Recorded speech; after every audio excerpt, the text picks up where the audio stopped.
Witam wszystkich bardzo serdecznie. Dzisiaj spotykam się z Konradem Sierzputowskim, założycielem m.in. Omni3D i wielu startupów. Konrad jest jednym z najbardziej innowacyjnych przedsiębiorców w Polsce i bardzo na czasie laureatem prestiżowej nagrody Polacy z Werwą, organizowanej przez PKN Orlen, właśnie w dziedzinie innowacji w biznesie. Cieszę się, że udało się nam spotkać. Cześć. Konrad, chciałem spytać Cię odnośnie swojego dzieciństwa. Czy w dzieciństwie było coś, co odróżniało Cię od innych rówieśników? Nie, wydaje mi się, że nie. Generalnie rzecz biorąc, byłem normalnym dzieciakiem, który bawił się w strzelano z kolegami i lepił babki z piasku w piaskownicy. W odwrotnej kolejności oczywiście. A co może było takiego wyróżniającego, to to, że ja dość szybko dostałem od rodziców komputer. Znaczy już tam w wieku 8 czy 9 lat, jak na swoje lata, wtedy dzisiaj to, wiadomo, to nawet 3 latek czy 4 latek bawię się iPadem. Kiedyś powiedzmy w 89 czy 90 roku komputer był prawdziwą rzadkością. I to może mnie troszeczkę ukierunkowało technologicznie. Pamiętasz ten sprzęt? Pierwszy komputer to był Atari XL, drugi to był Amstrad Schneider z wbudowanym odtwarzaczem kasetowym, a trzecia to była Amiga. Czy według Ciebie dzisiaj łatwo jest założyć firmę i ją utrzymać? Znaczy, wydaje mi się, że jest dzisiaj. Założyć firmę to jest w ogóle żaden problem. To jest techniczna czynność, którą dokonuje się pewnie w jeden dzień. Nie wiem, dawno nie zakładałem firmy, także słyszałem, że jest dużo łatwiej niż kiedyś. I to nie jest problem. Większym problemem jest utrzymać, czy może zarobić na firmie, bo to się nie zawsze udaje.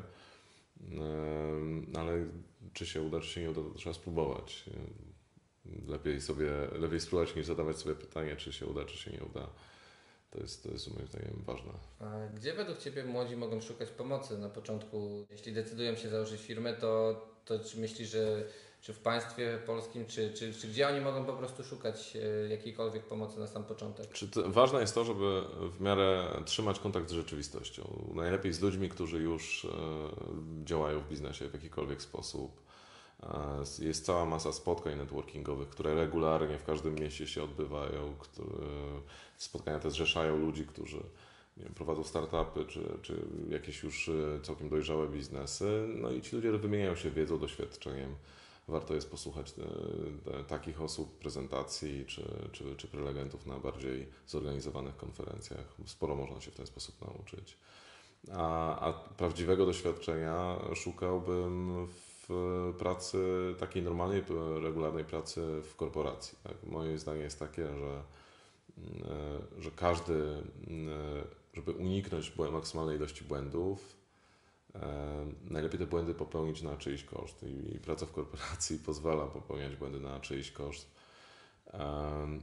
Co jest ciekawe, to w zasadzie miałem porównanie, jak to jest, kiedy zakłada się biznes bez tego doświadczenia i kiedy się zakłada z doświadczeniem. Tuż przed moją pracą w korporacji, znaczy 3 czy 4 lata przed moją pracą w korporacji założyłem pierwszą firmę i popełniłem 1 500 000 błędów.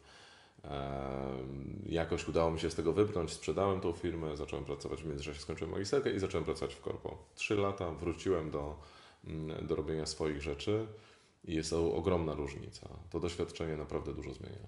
A co sprawiło, że jednak rzuciłeś korporację? Dla wielu osób jednak jest to bardzo ciężka decyzja, żeby porzucić pracę, która de facto jest jakby stabilną pracą i pójść na swoje. Co zadecydowało? Ja myślę, że większość ludzi pewnie się zgodzi ze mną, nawet takich, którzy pracują w korporacji, że korzystniej jest pracować samemu dla siebie niż dla kogoś. Jedyne może nie jedyne, ale co najczęściej blokuje ludzi, to strach i lęk przed tym, że może się nie uda, że może ta zmiana będzie zmianą na gorsze, że odniesie się porażkę. Ja byłem od dziecka uczony, żeby nie bać się popełniać błędów, żeby nie bać się ponosić porażki, bo porażki uczą. Sukcesy po prostu są sukcesami. Fajnie jest odnosić sukcesy, ale one nie przynoszą nam doświadczenia jako takiego. Porażka zawsze, ona może dać nam w kość, ale koniec końców wyciągamy z tego jakąś lekcję i to jest ważne. To, co moim zdaniem jest w naszym narodzie charakterystyczne, to to, że Polacy, ogólnie rzecz biorąc, wydaje mi się, boją się najbardziej porażki, boją się takiego napiętnowania społecznego, że jeżeli mi się nie uda, to sąsiedzi czy koledzy ze szkoły będą mnie wytykać palcami i będą obgadywać za plecami, patrz, nie udało mu się, co jest piętnowane.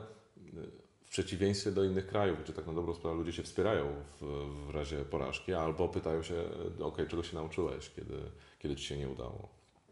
Wracając do Twojego jednego z biznesów Omni 3D drukarki, jak według Ciebie będzie się rozwijał ten, według mnie idący w zatrważającym tempie, rozwijający się przemysł? Widziałem Ciebie na gali w muszce, która została wydrukowana przez Ciebie, robiła wrażenie, sam pewnie taką, jeśli będzie możliwość, to sobie zakupię. Mogę Ci ją oddać, nie ma problemu. No, bardzo chętnie.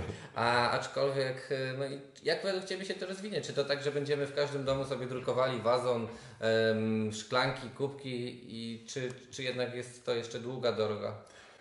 Myślę, że kiedyś tak pewnie będzie. Kiedyś drukarki będą alternatywnym sposobem na dostarczenie towaru do klienta.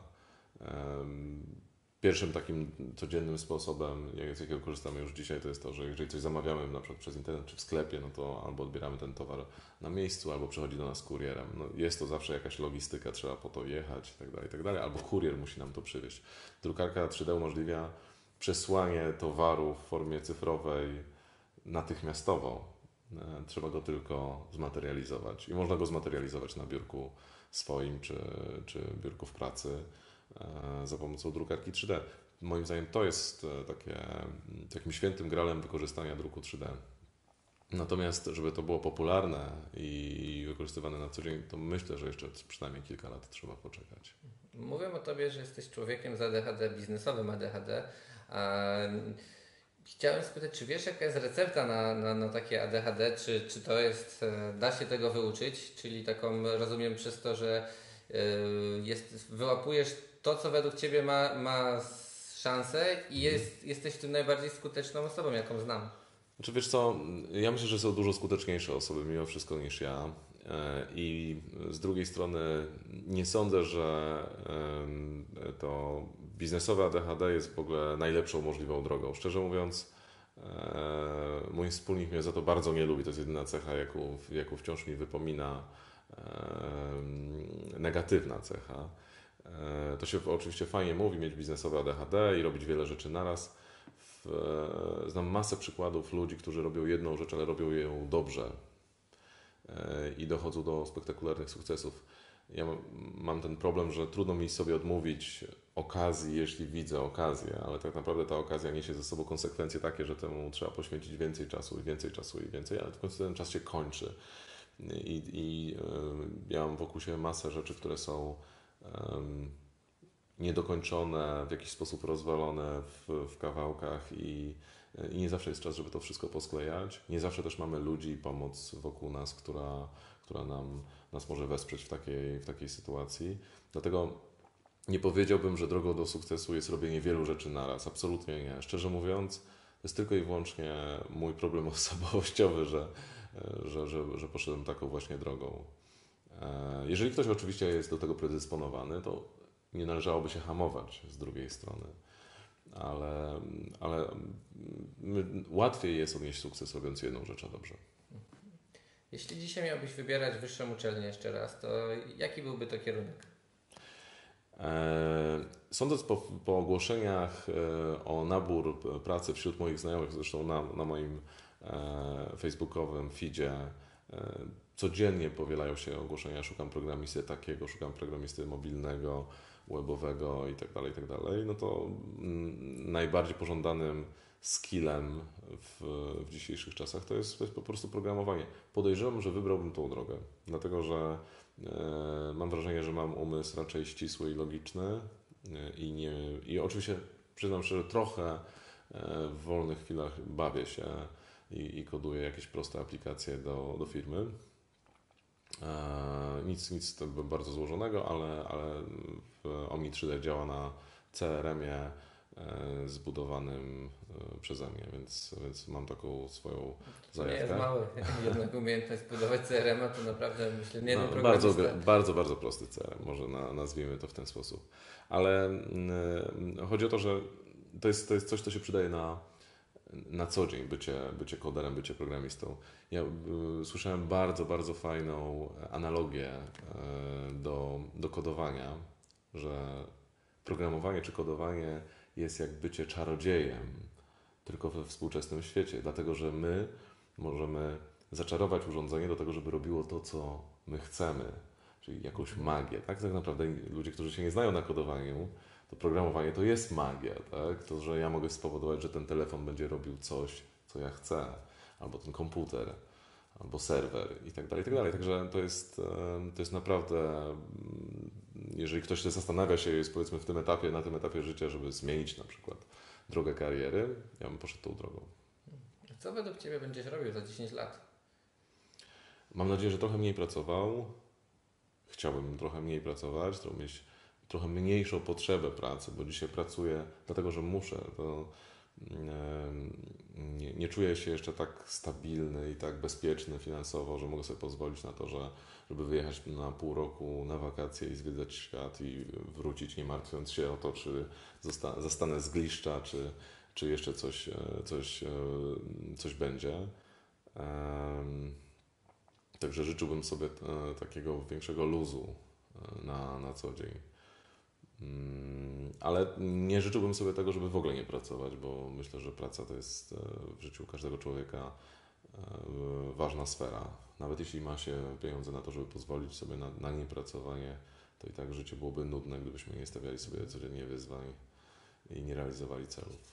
Dokładnie tak. A czy masz jakieś sposoby radzenia sobie ze stresem, którymi mógłbyś się podzielić? Pasja poza pracą. Fajnie, kiedy praca jest pasją. Natomiast dobrze jest mieć też odskocznię jakoś. Trzeba by było przełamać ten stres, który na co dzień, no bo myślę, że w ogóle w takim biznesowym życiu stres jest naturalnym elementem pracy. Ja przełamuję mój stres związany z biznesem skokami, pasją do skoków spadochronowych. To jest coś, co absolutnie resetuje mój umysł. Weekend na strefie spadochronowej jest absolutnie, nazwałbym, relaksujący mentalnie. Dlatego, że człowiek się absolutnie nie relaksuje, kiedy spada 200 km na godzinę w kierunku Ziemi, ale po wylądowaniu przychodzi pewna świeżość umysłu i zupełnie inne spojrzenie na rzeczywistość. A masz jakiś rekord wysokości, z której skakałeś? Nie, zawsze skacze się z tej samej, mniej więcej 4 km. No to jednak jest kawałek. Tak, to jest kawałek drogi. Minutę spadania swobodnie. Twoja największa pasja to są właśnie te skoki, tak? Aktualnie tak, ja zmieniam te pasje raz na jakiś czas, ale aktualnie skokom się mocno i chętnie oddaję. A Twój największy sukces w życiu? Mam nadzieję, że będzie dopiero przede mną.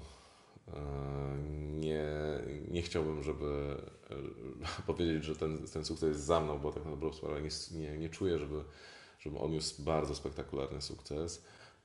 Omni 3D, który jest największym projektem, jaki udało się uruchomić, nie jest projektem, który jest skończony, nie jest projektem, który jest zamknięty w swoich ramach. To jest ciągle coś, co się rozwija i to jest nadal spółka, nad którą stoi znak zapytania, którą drogą pójdzie, czy będzie istniała za 5 lat, za 10, czy będzie zajmowało się hardwarem tak jak dzisiaj, czy pójdzie w jakimś innym kierunku. Taki moment podsumowania, bym powiedział, przyjdzie za 5 lat i wtedy chciałbym, żebyś zadał mi to samo pytanie. Zobowiązuję się do tego, że zadam Ci to pytanie za 5 lat. Jaką masz ulubioną książkę? Wiesz co, bardzo polecam ludziom, którzy interesują się biznesem, chcieliby zacząć coś robić. Książka, nie pamiętam autora, o tytule Good to Great, która generalnie rzecz biorąc pokazuje, w jaki sposób powinno dobierać się zespół, jakie czynniki sukcesu przed firmami które stosują pewne zasady i techniki, stoją, a jakim się nie udaje. Warto przeczytać, naprawdę fascynująca lektura. Czy będąc tak zajętym w biznesie, znajdujesz czas dla bliskich, dla siebie, żeby po prostu całkiem zresetować się, wyłączyć komputery i zaszyć? Czy jest to bardzo trudne? Wiesz co, staram się mieć czas dla przyjaciół i dla rodziny. Ja myślę, że jeżeli nie miałbym tego czasu, to nie byłoby warto robić tego wszystkiego, co robię. Czy masz coś, co chciałbyś przekazać młodym?